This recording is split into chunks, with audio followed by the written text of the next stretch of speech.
C'est le grand retour de The Boys. Pourquoi je parle avec un accent comme ça? Je sais pas, c'est pas The Boys Mexico, c'est The Boys. The Boys, saison 4, ça y est, nous y sommes. Billy Butcher et toute sa bande sont de retour contre le terrible Homelander. Et je vais vous le dire tout de suite, cet épisode était bien, mais m'a beaucoup dérangé. Voilà, je le dis tout de suite. Déjà, il y a une vanne, enfin, il n'y a pas qu'une seule vanne, mais il y a des vannes moi qui passent pas avec moi, quoi que tu fasses. Il y a des vannes que je peux vraiment pas. Genre, au bout d'un moment, même en ayant l'esprit complètement ouvert, c'est trop. Il y a une légère blague à tendance un peu pédophile sur le board dans le premier épisode. En tout cas, moi je l'ai ressenti comme ça. Il y a un moment lunaire. C'est peut-être pas le meilleur mot quand vous allez comprendre que j'aurais pu utiliser, mais il y a un moment qui est lunaire où tu as une espèce d'humain centipède de mecs qui se font, je sais pas, une espèce d'orgie chelou dans l'épisode 2. J'ai passé la scène. Je vous avoue que j'ai pas continué à regarder des mecs se lécher le cul pendant qu'on a un autre qui se branle sur une photo de l'autre meuf là. J'ai eu envie de vomir à ce moment là. Après, c'est mon asexualité qui joue aussi. Ça, c'est moi. C'est ma personnalité, c'est comme ça. Je peux pas y faire grand chose. Mais il y a des blagues là pour moi, c'est vraiment trop. C'est The Boys. Voilà, je vais pas cracher sur la série là-dessus, c'est comme ça. Mais pourquoi vous mettez ça à l'épisode 2, putain? Vraiment? C'est obligé là? Plus sérieusement, cet épisode de The Boys remet un petit peu les bases de ce à quoi la série ressemblait donc à la fin de la saison 3. Avec bah voilà, Billy Butcher qui commence sérieusement à avoir des problèmes de santé. Je veux dire, avec ce qu'il s'est injecté, des pouvoirs de super, il commence à avoir de très gros problèmes de santé. Homelander le sait. Et il sait très bien que ça va pas durer très longtemps, le comment du pourquoi de Billy, et que Billy va plus rester très longtemps. Pareil pour les Boys, qui eux aussi commencent à en avoir un peu marre de Billy, au point que Milk va le lâcher. Complètement, enfin Milk c'est donc le Black, donc j'ai oublié le vrai nom. Je sais qu'il s'appelle pas Milk, mais moi je l'appelle Milk parce que je pense que c'est le laitier, son nom en VF. Parce que je regarde la série en VF et que je vous emmerde. Voilà. J'avais pas envie de regarder en VO aujourd'hui. J'avais envie de regarder en VF et de pas me casser le cul à essayer de comprendre des mots que je comprends pas. Mais donc, voilà. On va avoir Billy Butcher qui va se faire un petit peu virer des Boys. On va aussi avoir le caméo. Là c'est même pas une apparition, c'est un caméo de Jeffrey Dean Morgan. Voilà, il apparaît genre 30 secondes. J'espère quand même que le personnage sera un peu plus important que ça, parce que sinon c'est quand même vachement triste d'utiliser Billy Butcher.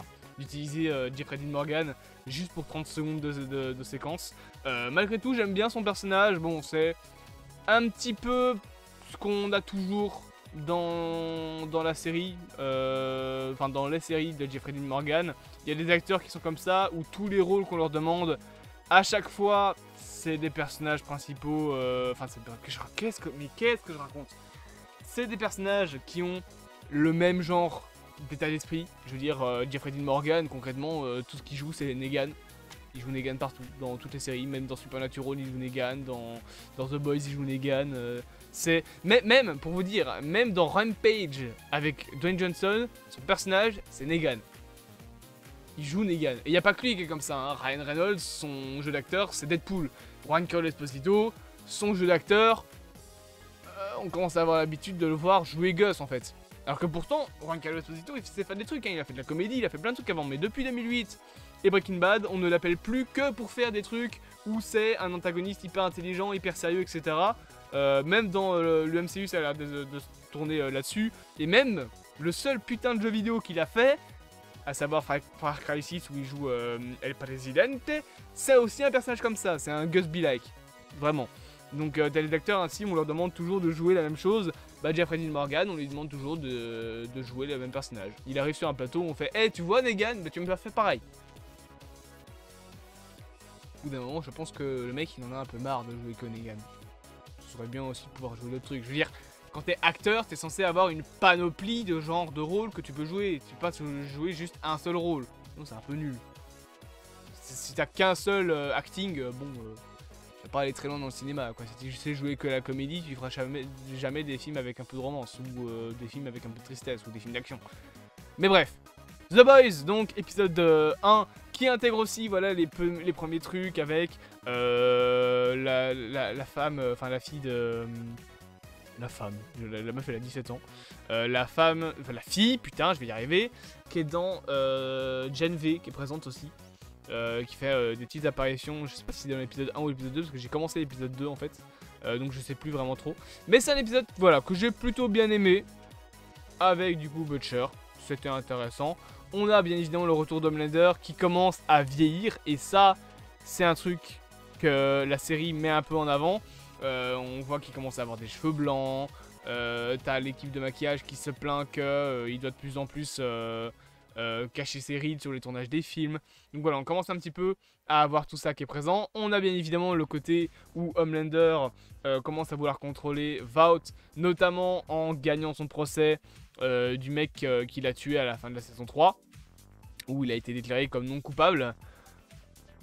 Alors, que ce soit sur un chat, un chien, un humain, quel qu'il soit, un meurtre reste un meurtre. Non coupable, bon, à la limite homicide involontaire peut-être, bien que c'était quand même vachement volontaire. Non coupable, c'est peut-être un petit peu exagéré. La justice, c'est un trou dans cette série.